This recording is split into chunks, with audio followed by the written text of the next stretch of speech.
Baik, kembali kepada kajian kita Surah Al-Baqarah ayat 165 ya.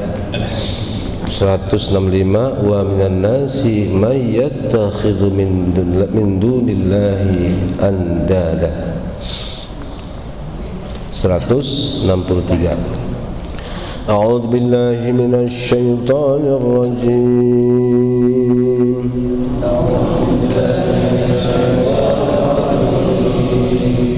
Bismillahirrahmanirrahim.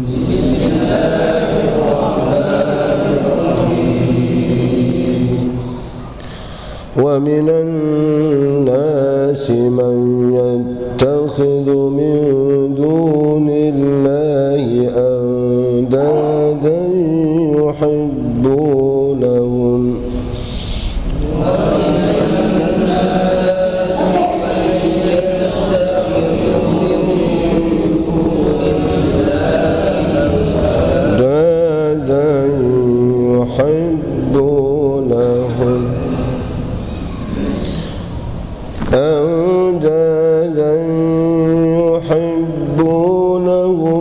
كحب الله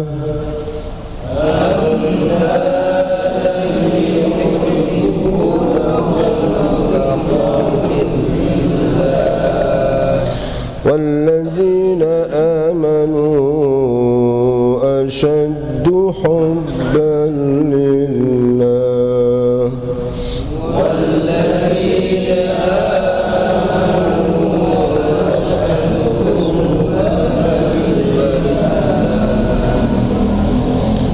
ولو يرى الذين ظلموا إذ يرون العذاب أن القوة لله جميعا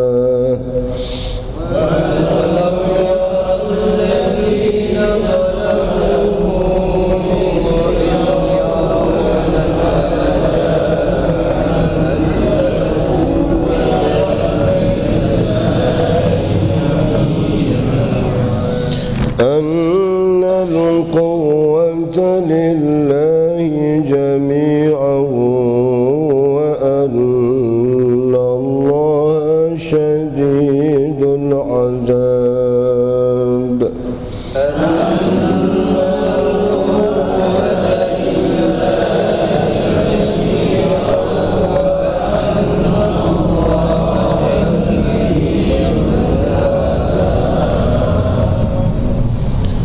إذ تبرأ الذين اتبعوا من الذين اتبعوا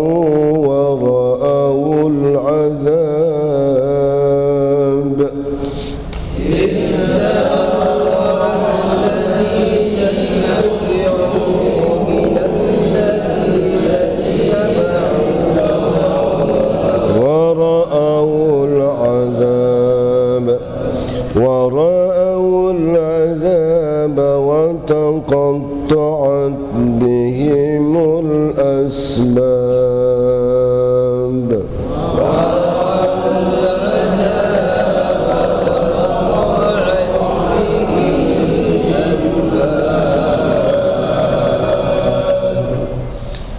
صدق الله العظيم. Ya, tolong. Aku berlindung kepada Allah dari godaan syaitan yang terkutuk dengan menyebut nama Allah yang Maha Pengasih lagi Maha Penyayang. Allah Subhanahu wa taala berfirman, dan di antara manusia ada orang yang menyembah Tuhan selain Allah sebagai tandingan yang mereka cintai seperti mencintai Allah. Adapun orang-orang yang beriman sangat besar cintanya kepada Allah. Sekiranya orang-orang yang berbuat zalim itu melihat, ketika mereka melihat azab pada hari kiamat, bahwa kekuatan itu semuanya adalah milik Allah, dan bahwa Allah sangat berat azabnya, niscaya mereka akan menyesal. yaitu ketika orang-orang yang diikuti berlepas tangan dari orang-orang yang mengikuti, dan mereka melihat azab, dan ketika segala hubungan antara mereka akan terputus. Ya. Maha benar Allah dengan segala firman-Nya. Terima kasih. Hadirin hadirat yang dimuliakan Allah, pada ayat sebelumnya Allah Subhanahu wa taala menceritakan tentang tanda-tanda kebesarannya. Itu sebelumnya, inna fi khalqis samawati wal ard, kan begitu kan?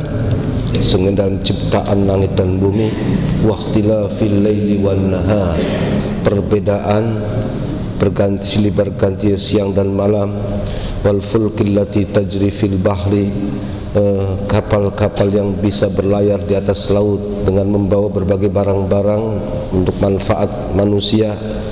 Terus air yang turun dari langit kemudian membasahi bumi, dan bumi kemudian juga tumbuh berbagai macam tumbuhan dan buah-buahan. Begitu pula angin yang mendorong awan-awan. Semua itu tidak bisa dilakukan oleh siapapun, kan? Siang tidak bisa, ketika kita sekarang malam ini nggak ada yang bisa bikin siang, nggak ada, paling cuma terang doang seperti ini. Artinya bahwa semua itu hanya bisa dilakukan oleh Allah Subhanahu wa taala. Mestinya tuh orang mikir kalau begitu, oh iya, ini hal yang nggak bisa. Kenapa masih belum juga mengakui kalau Allah Maha Besar dan dirinya itu manusia dengan segala kelemahan? Mestinya kan begitu, ya kan? Harus sadar. Ini berarti banyak yang nggak sadar, kan begitu kan? Sudah jelas-jelas, malah diceritakan, lihat ayat selanjutnya, wa minan nasi may yattakhidhu min dunillahi andada. Sebagian orang atau di antara manusia, sebagian berarti nggak semuanya, kan? Tapi kadang-kadang sebagian malah banyak, kan begitu kan? Man yattakhidhu min dunillahi andada, diterjemahkan orang yang menyembah, begitu kan? Selain Allah, itu andada. Andada sebagai sekutunya. Yattakhidhu itu menjadikan. Sebagian manusia atau di antara manusia ada orang-orang yang menjadikan selain Allah sebagai sesembahan. Andada itu jamak nidun. Yuhibbunahum, mereka mencintai kepada andada, yaitu sesembahan ataupun patung-patung, ya. Sebagaimana yuhibbunahum kahubbillah, sebagaimana mereka juga mencintai kepada Allah. Berarti selain mencintai kepada Allah, mereka juga mencintai kepada patung-patung. Nah ini nih, sebagian manusia ada yang menjadikan selain Allah itu sesembahan di mana mereka mencintainya seperti cinta kepada Allah. Memang dalam sejarah itu orang musyrik ini macam-macam. Ada musyrik, orang musyrik yang disebut namanya syirkul i'tiqad, yaitu menyekutukan dalam i'tiqad. Ini orang yang meyakini ada dua Tuhan. Ini seperti orang-orang Majusi. Ada pula yang namanya syirkut takrib, ya, syirkut tab'id, syirkut tab'id pakai dad. Syirik dalam arti tab'id sebagian. Artinya apa? Bahwa Tuhan itu terdiri dari beberapa unsur, atau Tuhan itu ada berapa? Ada Tuhan Bapa, Tuhan Ibu, dan Tuhan Anak. Ini namanya tab'id. Ini seperti orang Nasrani. Ada lagi namanya syirik takrib, di mana menjadikan selain Allah itu sebagai wasilah untuk mendekatkan diri kepada Tuhan. Seperti patung-patung itu mereka sembah untuk apa? Mendekatkan diri kepada Tuhan, ya kan? Jadi patung-patung itulah sebagai apa? Wasilah, sarana untuk dia nyambung kepada Tuhan. Oleh sebab itu, orang yang datang ke Mekah, dia datang ke Baitullah, hendaklah harus waspada. Jangan kita berihtimam kepada Baitullahnya, kepada apa? Ka'bahnya, karena Ka'bah itu hanyalah yaitu batu-batu yang ditumpuk-tumpuk. Tapi hendaklah tujuan kita adalah Rabbul Bait, adalah Tuhan yang memiliki daripada Ka'bah itu. Falyabudu rabb hadzal bait, sembahlah Tuhan daripada Rabbul Bait, yang apa? Tuhan yang memiliki, menguasai daripada Ka'bah ini. Sebab kalau enggak itu sama dengan orang jahiliyah tadi, namanya syirku takrib, yaitu menyembah kepada patung tapi tujuannya adalah untuk li yuqarribuna ilallahi zulfa, supaya bisa mendekatkan diri kepada Tuhan, menjadi wasilah. Ya, menyembah itu, disembah itu. Nah, kita bukan menyembah patung, bukan menyembah Ka'bah, bukan menyembah apa, tidak. Tapi yang kita lakukan itu adalah syiar, karena Allah perintahkan kita untuk datang, untuk kita tawaf, tapi bukan Ka'bahnya, kan begitu kan? Tapi Rabbul Bait. Nah, jadi ada 3 macam nih modelnya, ya. Nah, kalau kita lihat di sini, ini sebagian orang menjadikan selain Allah itu patung-patung yang mereka cintai sebagaimana cintanya kepada Allah. Berarti sama-sama cinta. Apa itu? Ada 5 bentuk patung, ya. Andat al-asnam. Kita pernah mendengar sejarah tentang Nabiullah Ibrahim alaihissalam, yang pada saat itu dia adalah orang yang menghancurkan patung-patung yang ada di Ka'bah, ini kan? Kemudian viral, lalu penguasa pun bertanya, siapa yang menghancurkan patung-patung? Innahu fatan yuqalu lahu Ibrahim, ya kan? Apa? Yuqalu fatan yuqalu innahu Ibrahim. Bahwa ini yang mengusalkan ini adalah fatan, seorang pemuda yang namanya Ibrahim tuh. Innahu fatan yuqalu lahu Ibrahim. Lalu Ibrahim dipanggil, apakah engkau benar yang menghancurkan patung-patung ini? Dia bilang apa Ibrahim? Bal fa'alahum kabiruhum hadza. Karena kebetulan kapak itu diletakkan di di patung yang paling gede, ya kan? Taruh di situ. Innahu yuqal bal fa'alahum kabiruhum hadza, ya kan? Yang ngancurin itu nih yang gede ini, tapi dia nunjuknya ke sini sebetulnya. Berarti nggak bohong juga, ya kan? Lalu kata mereka, bagaimana patung-patung itu bisa menghancurkan orang, nggak bisa ngomong, nggak bisa bergerak, nggak bisa apa-apa, masa ia bisa menghancurkan? Nah, kamu tahu kalau itu memang nggak bisa ngapa-ngapain, kenapa kamu disembah? Kan goblok kamu, kan begitu. Jadi ceritanya.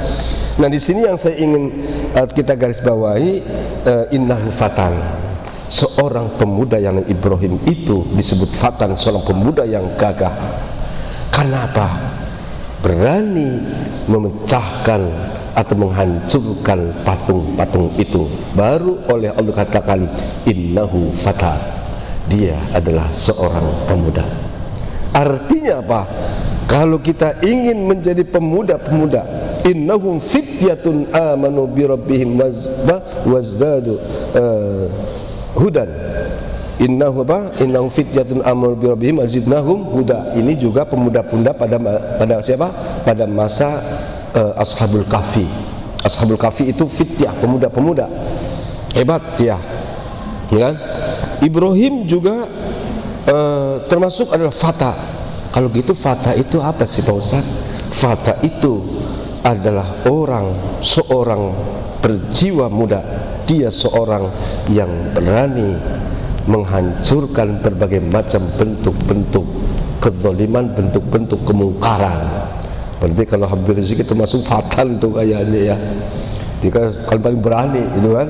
Jadi Ibrahim berani di bawah kerajaan atau raja Namrud. Begitu juga fityah Ashabul Kahfi, pemuda-pemuda yang berani menentang, ya kan? Oleh Allah katakan fityah. Tidak mesti orang itu muda, tapi jiwanya adalah jiwa seorang fatan pemuda. Berarti yang tua-tua juga bisa jadi muda lagi kalau berani menghancurkan patung-patung. Nah, jadi Nabi Ibrahim disebut sebagai fatan karena apa? Berani mecahkan patung-patung yang terlihat. Nah, sekarang banyak patung-patung yang tidak terlihat. Ini yang berat. Karena itu sebut namanya fityah. Patung apa saja 5 ini? Pertama adalah an-nafsu, diri kita sendiri. Itu kadang selalu diikuti aja maunya. Betul kan? Maka dalam hadis Nabi, a'da aduikan nafsul lati anta fihi, bahwa musuh yang paling hebat adalah dirimu sendiri. Oleh karena itu kamu berjuang menghadapi diri, bersainglah dengan dirimu. Kan begitu kan? Bersaing dengan dirimu. Karena apa? An-nafsu itu kerjain dorong-dorong untuk melakukan hal-hal yang enggak benar. Kan begitu kan? Suka didorong-dorong enggak boleh mati. Mas, sikat aja. Kan begitu kan, ada begitu kan? Nah, itu tuh an-nafsu. Yang kedua adalah al-hawa. Hawa itu berarti emosi, hawa nafsu, ya kan? Hawa nafsu. Jadi kalau biasanya kalau melihat yang apa namanya licin-licin itu kan, yang klimis, nah itu hawa itu. Wa amma man khafa maqama rabbih wa naha an-nafsa 'anil hawa, ya kan? Hawa itu adalah segala sesuatu yang menjatuhkan harga diri seseorang di mata Allah. Pokoknya itu hawa, namanya hawa itu kan nyungsep. Hawa itu jatuh. Segala yang menjatuhkan harga martabat seorang di mata Allah dalam agama, itu orang mengikuti hawa. Hawa nafsu. Maka cinta pun biasanya disebut namanya jatuh cinta. Itu jatuh cinta itu hawa. Jatuh cinta. Karena maka orang tuh paling gak berani mencintai karena bakal jatuh dia. Ya kan? Betul enggak? Jatuh bangun, aku mengejarmu. Kebruk, jatuh lagi, bangun lagi. Bangun lagi, jatuh lagi. Ya, itu kan namanya jatuh cinta. Namanya orang cinta jatuh mulu lah, jatuh bangun. Jadi biasanya tergiur. Yang ketiga adalah asyaitan, ya kan? Setan ini juga bisa dijadikan sebagai patung-patung kita. Apa kata setan kita ikutin. Yang keempat adalah syahwat. Nah, syahwat. Syahwat. Biasa syahwat itu muncul itu karena dorongan birahi didorong oleh memang biasanya latar belakang itu badan kita. Orang kalau biasanya sering makan sate kambing, itu maunya nyeruduk melulu. Nah, kan begitu kan? Orang kalau banyak makan, orang Arab itu senangnya kalau nggak makan daging kambing, kemudian di situnya juga ada madu, ada susu, ya kan? 3 nih, apa? Daging kambing, susu, sama madu. Saya kalau makan di sono tuh begitu badan tuh panas bener, ya kan? Udah hawanya udah begitu, syahwatnya itu muncul, ya kan? Nah itu syahwah, keinginan didorong oleh apa tadi? Karena mungkin makanan yang menjadi menjadi badan kita tuh keinginan seperti itu, syahwah, ya. Kemudian yang terakhir adalah ad-dunya. Semua itu bisa menjadi asnam, patung-patung yang dicintai, disadari atau tidak sadar, tapi yang banyak orang nggak sadar, ya kan? Ternyata patung-patung 5 ini lebih besar, lebih berat daripada patung-patung yang tadi dari batu, kan begitu kan? Jadi kalau kita bisa melawan 5 ini, maka seperti Ibrahim, innahu fatan yuqalu lahu Ibrahim, itulah seorang Ibrahim sebagai pemuda. Nah, hadis yang dimuliakan Allah Subhanahu wa taala itu andada. Yuhibbunahum, karena apa? Mereka cintai. Jadi kalau ada apa-apa, ya sekarang bayangin ya, kalau sudah urusan dunia, urusan syahwat, urusan apa tadi, an-nafsu ini kayaknya mau diikutin melulu. Setan di sini bisa pemimpin juga kadang harus diikutin maunya. Apa kata dia, kita harus ikutin. Seperti Allah, kita harus ikutin perintah-perintahnya sama. Nah ini, maka itulah dikatakan dua cinta. Ada cinta berapa ini? Bukan cintanya bukan tunggal, tapi cintanya itu bercabang. Yang pertama cinta kepada Allah, tapi juga cinta kepada patung-patung yang 5 tadi. Betul? Jadi ini sama.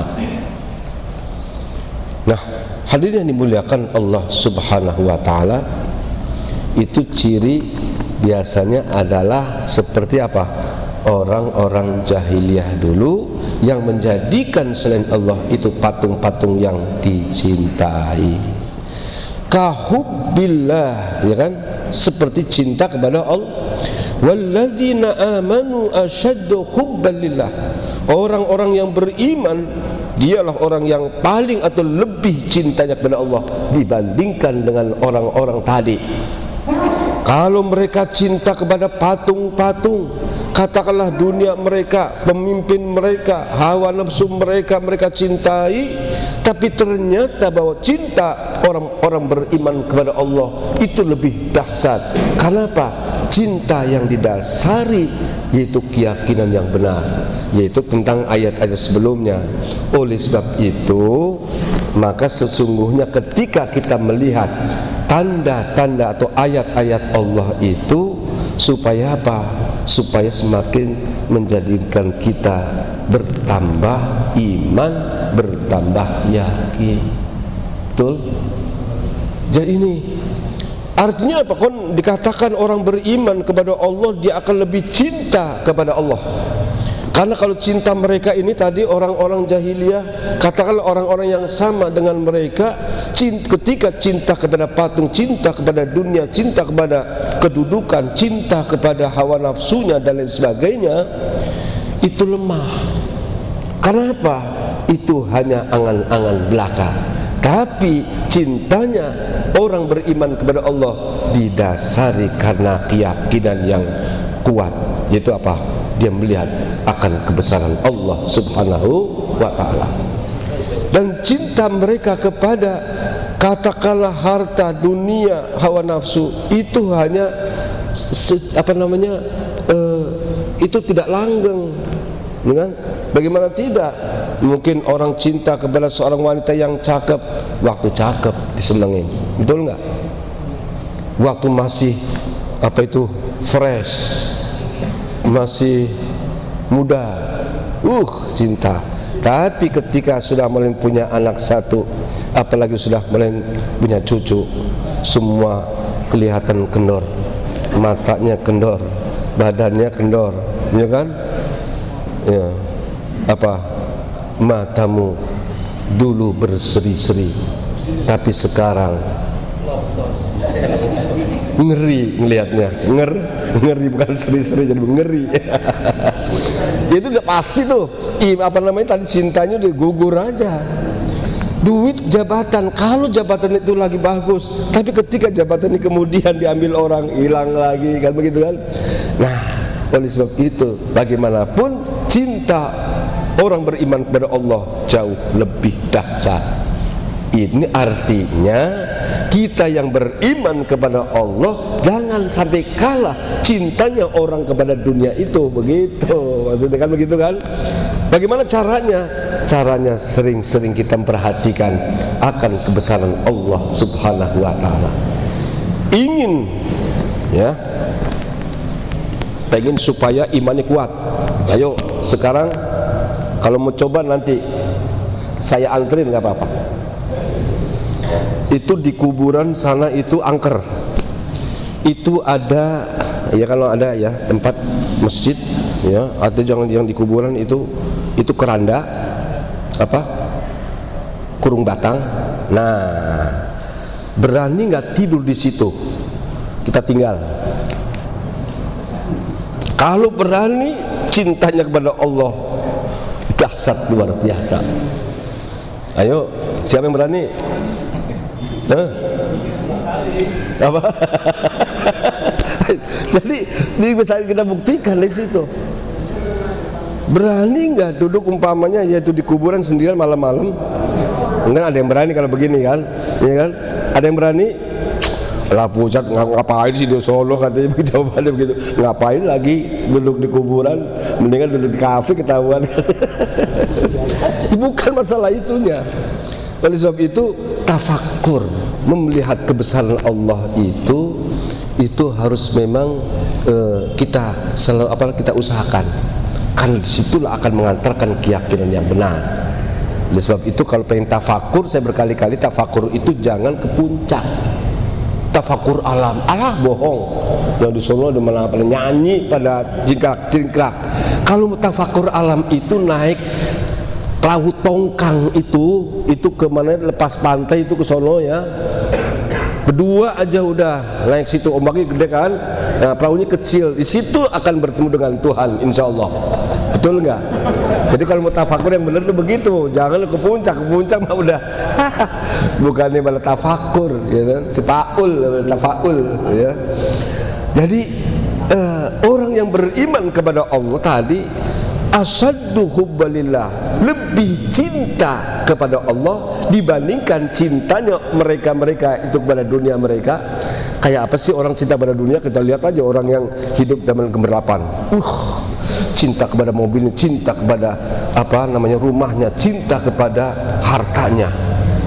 Itu orang beriman kepada Allah harus lebih cinta kepada Allah, lebih dahsyat daripada mereka cinta kepada patung-patung mereka itu. Caranya apa tadi? Ayat-ayat sebelum inna fi khalqis samawati wal ardi wa ikhtilafil laili wan nahari wan nahari wal fulki allati tajri fil bahri bima yanfa'un nas wa ma anzalallahu minas sama'i man. Nah, artinya kita harus selalu tadi melihat kebesaran Allah Subhanahu wa ta'ala, dan itulah yang menjadikan hati itu tenang. Nabi Ibrahim sendiri seperti ceritakan nanti ada Rabbi arini anzur ilaik. Ya Allah, arini kaifa tuhyil mauta. Ya Allah, perlihatkan kepadaku bagaimana engkau sih menghidupkan orang mati. Qala awalam tu'min, kamu enggak percaya apa enggak iman? Percaya ya Allah, saya percaya. Tapi li'atma'inna qalbi, kami ingin punya keimanan yang menjadikan aku itu begitu tenang. Wah, disaksikan kebesaran Allah Subhanahu. Jadi maka melihat kebesaran Allah, tafakkur ini saat itu akan lebih baik daripada ibadah 1000 rakaat pun, karena tafakkur di situ semakin meyakinkan kita akan kebesaran Allah. Jadi sekali-kali itu kita, atau yang sekali-kali harus selalu mencari tafakkaru fil khalqi wala tafakkaru fil khaliq. Banyaklah kamu merenungkan terhadap ciptaan-ciptaan Allah, karena kamu akan mendapatkan keyakinan. Nah, orang kalau sudah semakin yakin, kemudian timbul rasa aman, tenang, itulah orang-orang yang nanti ketika ingin kembali kepada Allah, Allah panggil, ya ayyatuhan nafsul mutmainnah irji'i ila rabbiki radiyatan mardiyah fadkhuli fi ibadi wadkhuli jannati. Kita suka dengar ayatnya ini? Dengar. Di mana dengarnya? Lagi tahlil, orang mati di kuburan dengarnya ayat ini. Jangan begitu. Ya, di sana ya boleh, tapi nanti kita pahami itu ayat. Nanti ada manusia-manusia yang ketika kembali kepada Allah dipanggil oleh Allah, ya ayyatuhan nafsul mutmainnah, wahai jiwa-jiwa yang tenang, kembalilah kepadaku. Ya kan? Radiyatan mardiyah, ridho suka, dan juga mardiyah disukai, diridhai. Masuklah kamu dalam hamba-hambaku, masuk pula kamu dalam surgaku. Kenapa enggak ini menjadi target? Coba kita berpikir yang sederhana aja. Ya Allah, kalau begitu saya pengen bagaimana mencapai atau kita ingin menjadi orang yang dipanggil oleh Allah di saat wafat. Itu bisa jadi cita-cita. Saya nggak banyak macam-macam lah. Pengennya aku ini adalah orang yang dipanggil oleh Allah. Ya ayyuhan nafsul mutmainnah. Bagaimana meraih itu? Hendaknya begitu, iya kan? Ini kadang-kadang cuma dibaca doang, ada yang mati orang talqin, itu kan. Jadi ini yang saya ingin sampaikan. Coba bercita-cita, berusahalah. Katakanlah, minta kepada Allah, ya Allah, tolong ya Allah jadikan aku atau masukkan aku termasuk orang yang kau panggil itu. Itu nggak mudah, itu ya, perlu perjuangan. Jadi perlu perjuangan itu. Wah, coba kalau sudah panggil begitu sudah berarti udah alamat benar, udah senang. Allah yang panggil, ya ayyuhan nafsul mutmainnah irji'i ila rabbiki, balik Tuhanmu. Ayo, kata Malik, pulang kamu ke sini. Itu bukan siapa-siapa, dia orang yang mengatakan alladzina amanu asyaddu hubban lillah.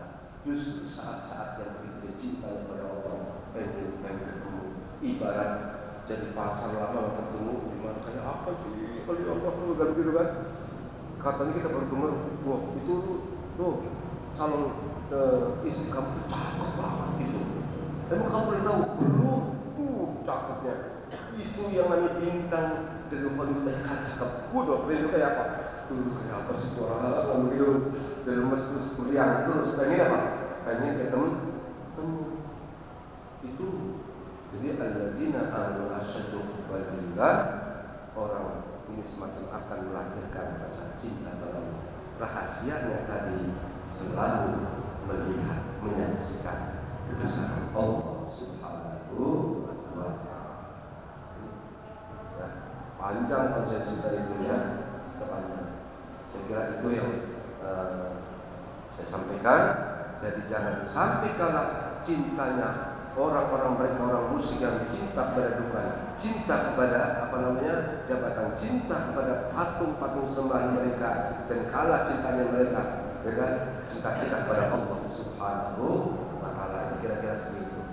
Ini kan malu kalau dikatakan begitu. Orang beriman lebih cinta kepada Allah dibandingkan cintanya mereka kepada patung. Lebih hebat kita. Nah, itu harus buktikan. Nah, inilah tadi yang dimuliakan Allah Subhanahu wa Ta'ala.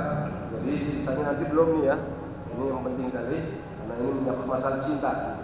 Insyaallah kita lanjutkan. Walau yarul ladina zalamu yarul adzab karena kuat al-ladina ittabaru al-ladina tabi'una al-ladina tabu, dengan ayat yang sudahnya ini saya pakai. Nanti satu sama lain ingin cuci tangan. Jadi cuci tangan ini sudah ada nih. Ittabaru al-ladina tubi'un, saat nanti pemimpin-pemimpin mereka pada cuci tangan.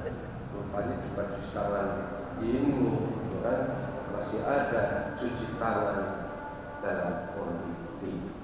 Betul? Ada cuci tangan. Ternyata cuci tangan itu nggak selalu bagus. Ya, nanti kita akan jelaskan. Insyaallah mudah-mudahan kita masih panjang umur dan keadaan sehat walafiat. Amin. Wallahu a'lam bishawab. Wassalamualaikum warahmatullahi wabarakatuh.